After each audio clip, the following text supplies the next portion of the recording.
Magandang umaga po sa ating lahat. Tayo po ay nasa ika-17 araw ng pagbabasa ng aking tarot cards. Samahan niyo po ako sa pagbabasa ng aking napili na 3 cards. Ito po ang mga napiling cards. Tingnan po natin. Ang una pong napili ay ang The Empress. Isa po siyang babae. At ito po ang pinakamataas na katayuan ng isang babae. The Empress. Ito po ang ikadalawa, ang Knight of Pentacles. Nasa ibabaw po siya ng kabayo, na ibig sabihin ay siya ay pumupunta sa malayo sa kanyang bahay. May hawak po siyang pentacles. So ang lalaki pong ito ay malamang nagtatrabaho sa ibang lugar. Ito po ay nabunot muli ang tinatawag nating 8 of Swords. Siya po ay napapalibutan ng 8 swords at siya po ay nakatali at may piring sa mata. Na ibig sabihin ay wala siyang magagawa o kahit wala siyang gawin. Hingin po natin ang gabay ng Panginoon upang mabasa po natin na maayos ang mga cards na ito. Sandali lang po.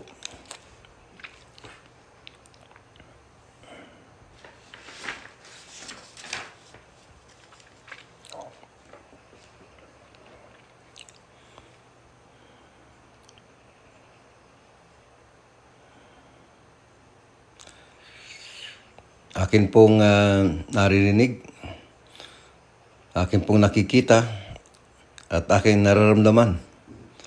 Ang ibig sabihin po ng 3 cards na ito ay tungkol po sa isang asawa, isang ina na naiwan sa kanyang tahanan. Ito po ang ibig sabihin ay ang isang ina ay wala pong magagawa kundi tanggapin ang nakatalaga para sa kanya.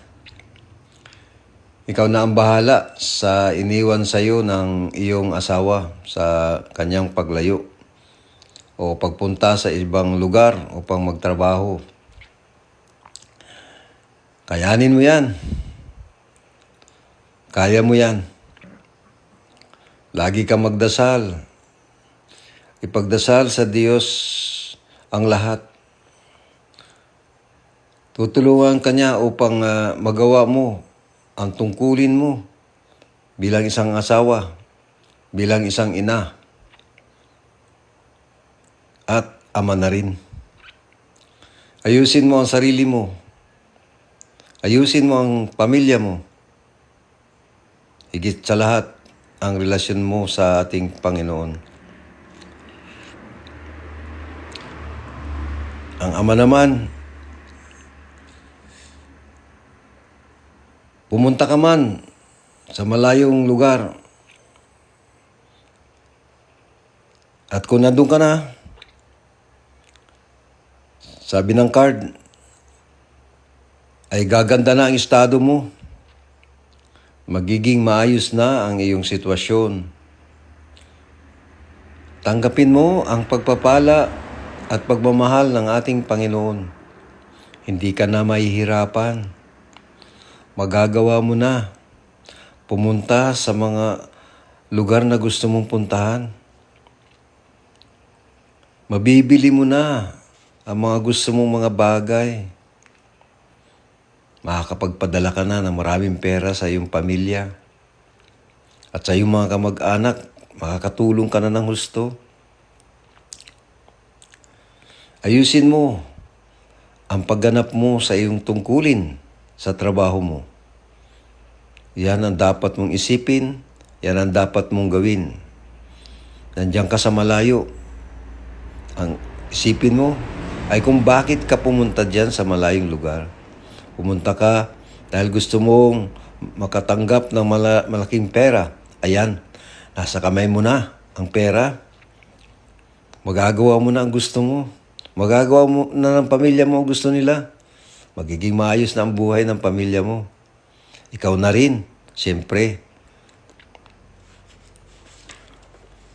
Ang ikatlong cards na bunot uli, binabasa natin yan na wala kang magagawa.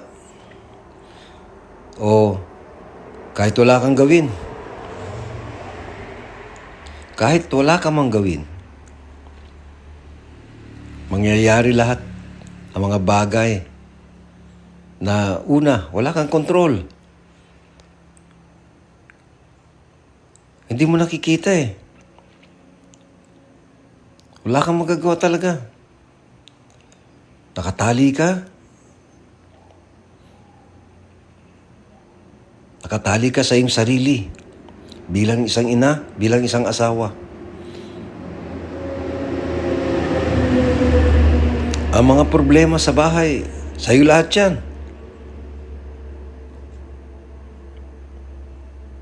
Ganun din sa lalaki. Ang problema mo sa trabaho, sa'yo lahat yan. Kaya kayong dalawa, ang mga problema nyo, nasa inyo yan. Subalit makakaya nyo yan. Tanggapin mo ang mga pangyayari. Para sa'yo yan. Sa'yo talaga yan. Ipagdasal na lang mo sa Panginoon. Pagdasal ninyo sa Panginoon ang lahat. Pagdasal natin sa Panginoon ang lahat. Humingi tayo ng gabay. Humingi tayo ng grasya. Humingi tayo ng mga pagpapala. Hindi ka pababayaan ng Diyos. Hindi tayo pinababayaan ng Diyos. Basta magdasal tayo. Dapat lagi siyang nasa sayo sapagkat ang Panginoon ay para sayo. Huwag kang bibitaw. Huwag kang lalayo sa Diyos. Siya lamang ang makakatulong sa lahat ng mga problema mo na kinaharap o haharapin. Ano man ang ating gawin, ipagkaloob sa Diyos. Sapagkat siya lamang ang magpapagaan ng lahat ng nararamdaman mong bigat sa iyo, pag-iisip sa iyong damdamin.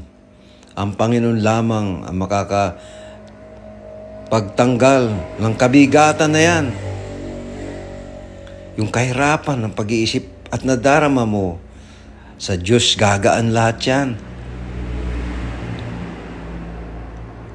Wala kang magagawa. Ganyan talaga ang buhay. Subalit nandyan ang Panginoon. Gagabayan ka niya. Tutulungan ka niya.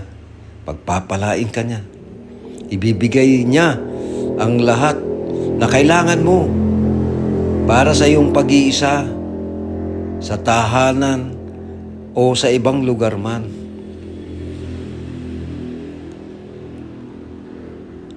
Hingin mo ang lakas ng loob. Hingin mo ang linaw ng pag-iisip. Hingin mo ang kalakasan. Kailangan mo yan. Kailangan mo yan na para magawa mo lahat ng tungkulin mo bilang isang ina, bilang isang ama.